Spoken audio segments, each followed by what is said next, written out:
আজ আমি তোমাদেরকে এমন একটি জায়গা দেখাবো যেখানে লুকিয়ে আছে ভারতের এক অজানা এবং নির্মম ইতিহাস। আর এখানেই দেওয়া হয়েছিল অনেক নির্দোষ বিপ্লবীদের ফাঁসি।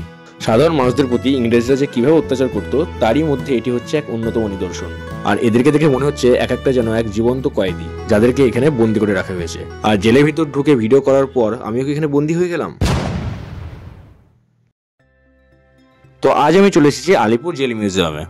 মিউজিয়াম তা আবার জেল, কিভাবে সম্ভব? তো চলো দেখা যাক। তো এখানকার প্রবেশ মূল্য হচ্ছে 30 টাকা পার হেড। সো আমি টিকিট কেটে নিলাম, বাট তার আগে সমস্ত ভিজিটারদের এখানে ব্যাগগুলো চেক করে নেওয়া হয়, যেটা আমাদেরও করা হয়েছে। ভেতরে ঢুকে যেটা আমার ফার্স্ট অফ অল চোখে পড়লো সেটা হচ্ছে সুন্দর কফি হাউসটি, যেটি আলিপুর জেল মিউজিয়ামের প্রবেশ পথেরই আপার বিল্ডিং এ ছিল।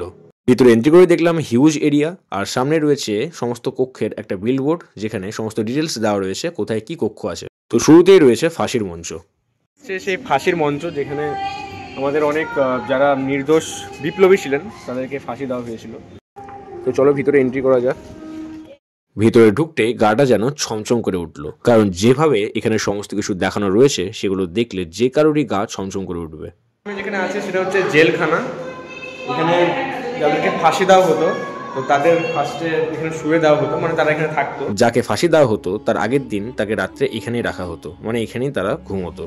এগুলো দেখে গায়ে কাটা দিয়ে উঠবে সেটা স্বাভাবিক। তারপরে দেখতে পেলাম দীনেশ গুপ্তার সেই কক্ষ যেখানে তাকে রাখা হয়েছিল। তো সেখানে একটি মূর্তিও তার বানিয়ে রাখা হয়েছে। তো এখন আমি তোমাদের দেখাতে চলেছি সেই ভয়ানক একটি জায়গা যেখানেই সমস্ত নির্দোষ বিপ্লবীদেরকে কিন্তু ফাঁসি দেওয়া হয়েছে। দেখি গাটা ছমছম করে উঠছে না? হ্যাঁ, আমার ক্ষেত্রেও সেটা ব্যতিক্রম হয়নি। স্পেশালি যখন দেশভক্তির এই মিউজিকগুলো চলছে তখন যেন আশপাশটা একদম জীবন্ত হয়ে উঠছে। অর্থাৎ মিউজিকগুলোর মাধ্যমে আমরা যেন এখানে এসে পুরোটাকে ফিল করতে পারছি যেগুলো আগে এখানে ঘটেছিল। I am really getting emotional here. যাদেরকে ফাঁসি দেওয়া হয়েছিল তাদের নাম এখানে লেখা রয়েছে। তারপর আমি চলে গেলাম নেহরু কক্ষে, যেখানে জওহরলাল নেহরুকে বন্দি করে রাখা হয়েছিল। আর ইনি হচ্ছেন জওহরলাল নেহরুর কন্যা ইন্দিরা গান্ধী, যিনি এসে এখানে তার জন্য অপেক্ষা করতেন। তো আমি সোজা চলে গেলাম ওপরে এবং দেখতে লাগলাম যে কোন কক্ষে জওহরলাল নেহরু থাকতেন। তো এই হলো সেই কক্ষ, যেখানেও একটা স্ট্যাচু তৈরি করে দেওয়া হয়েছে যেখানে জওহরলাল নেহরু থাকতেন। তো সত্যি দেখে তো মনে হচ্ছে একদম জীবন্ত। আর এখানে জওহরলাল নেহরুর একটা সেন্টেনারি রাখা রয়েছে। তারপর আমি একটা আর্ট রুমে গেলাম যার নাম ছিল ফ্লাওয়ার অফ ফায়ার। তো এখানে ঢুকে আমি দেখতে পেলাম অনেক ইউনিক চিত্রকলা, যেগুলো নিদর্শন তোমরা দেখতেই পাচ্ছ স্ক্রিনে। এখানে আসলে কিন্তু তুমি অনেক ধরনের আর্ট অর্থাৎ চিত্র দেখতে পাবে। আর এই চিত্রগুলি সম্পর্কে ডিটেলস জানতে হলে তোমরা এই ট্যাবটি ইউজ করতে পারবে, যেখানে সমস্ত ডিটেলস প্রোভাইড করা ছিল। তো আমি কিছুটা দেখে নিচ্ছিলাম। আর সব থেকে ইন্টারেস্টিং পার্ট হচ্ছে এই জায়গাটি যেখানে ভিনটেজ কার শো হয়ে থাকে। এর প্রপার টাইম আমার জানা নেই যে কখন কখন হয়, তবে সবসময় হয় না, বাট যখন হয় তার আগে সোশ্যাল মিডিয়ার মাধ্যমে বলে দেওয়া হয়। আর লাকিলি আমি যেদিন গেছিলাম সেদিনই কিন্তু এই শোটা অ্যাভেলেবেল ছিল। কার লাভাররা যদি এখানে আসে আর এই শোটি দেখে তাহলে কিন্তু এখান থেকে যেতেই পারবে না, কারণ এখানে যে সমস্ত মডেলগুলি রয়েছে যেগুলো সবার চোখকে ধাঁধিয়ে দেবে। কারণ এখানে রোলস রয়েস থেকে শুরু করে আরো নানা ব্র্যান্ডের কার এখানে রয়েছে, যেগুলো ছিল সত্যি খুবই ইউনিক। আর কারগুলির লুকই আলাদা ছিল, সবগুলোই হচ্ছে vintage car. So this place is really a warmful environment for everyone. Just have a look on this cars. আমি চলে আসলাম ঐতিহাসিক কারাকক্ষে, যেখানে জেলখানার জীবনীকে রিয়েলিস্টিক পুতুলের মাধ্যমে তুলে ধরা হয়েছে। দেখতে পাওয়া যাচ্ছে একজন কয়েদি আরেকজন কয়েদির চুল কেটে দিচ্ছে। সিরিয়াসলি এক মুহূর্তের জন্য এই পুতুলটিকে দেখে আমি চমকে গেছিলাম, যেন মনে হচ্ছে বাইরে যাওয়ার জন্য আমাকে ডাকছে। আর সামনে যেতে দেখলাম আরেকটি পুতুল, যেটিকে দেখতে বেশ ভয়ানক লাগছিল।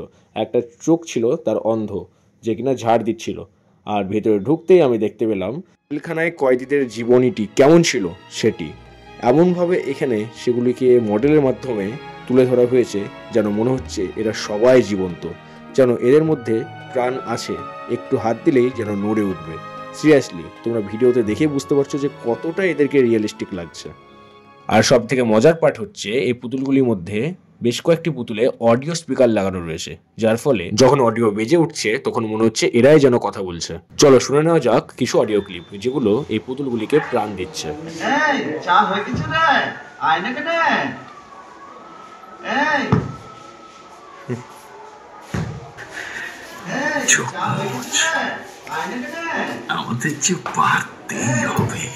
এগুলো দেখে আমি সত্যি অনেকটা ইমোশনাল হয়ে পড়েছিলাম এবং বাইরে এসে দেখতে পেলাম আরেকটি নির্মম অত্যাচারের দৃশ্য, যেখানে এই সাধারণ মানুষটিকে দেওয়ালে উঠিয়ে শিকল দিয়ে বেঁধে এই দড়ি দিয়ে মারা হচ্ছে, যাতে কিনা লাগানো আছে নাট, যার জন্য উক্ত ব্যক্তির শরীর ফুটো হয়ে রক্ত বাইরে বেরিয়ে আসতো।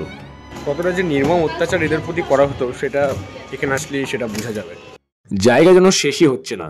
Really it's a huge place. ওখানেই থাকা একটি কারাগারের ভিতর ঢুকে আমি একটু স্টাইল মারছিলাম, যেন আমাকে কেউ বন্দি করে রেখেছে। বাট কি মজা করতে গিয়ে দরজা সত্যি আটকে গেছিল, বাট ফাইনালি দরজাটা খুললো। আর এরকম মজা কখনো করবো না, তোমরাও কিন্তু কখনো এরকম মজা করো না। তো আমি সামনে এগিয়ে যেতে দেখলাম হসপিটাল বিল্ডিং এক্সিবিশন, যেখানে একটি বড় ধরনের পিস্তল দেখতে পেলাম, যেটি কিনা দীনেশ গুপ্তর ছিল। এবং এখানে তোমরা চাইলে হসপিটাল বিল্ডিংয়ে কি কি হতো সেগুলো এখানে সার্চ করে দেখতে পারবে। সেখানে ছিল আরেকটি আর্ট গ্যালারি, সেখানে চলে গেলাম এবং ভেতরে গিয়ে অনেক ধরনের আর্ট কিন্তু আমরা দেখতে পেলাম। বাট এই আর্টগুলো নর্মাল আর্ট ছিল না, সমস্ত মহর্ষিদের আর্ট কিন্তু এখানে রাখা ছিল। নেক্সট আমি গেলাম অরবিন্দ ঘোষের একটি কক্ষে, যেখানে তার সম্পর্কে অনেক ডিটেলস রাখা ছিল। Finally the ending part of the place is here, যেটি ছিল তাঁত শিল্প, অর্থাৎ তাঁত বোনার কাজ এখানে করা হতো। যারা কয়েদি ছিল তাদেরকে জোর করে তাঁত বুনিয়ে নেওয়া হতো ইংরেজদের দ্বারা। আর এগুলো হলো সমস্ত মেশিন, বাট এগুলো দেখে মডার্ন মেশিনে মনে হচ্ছিল, বাট এভাবেই কিন্তু তাঁত বোনার কাজ সেই টাইমে চলতো। তো দেখতেই পাচ্ছ এখানকার স্ট্রাকচার সমেত মডেলগুলি। তো আজকের ব্লগ এখানে শেষ করছি। ভালো লাগলে অবশ্যই লাইক, কমেন্ট অ্যান্ড শেয়ার করে দিও, and please don't forget to subscribe.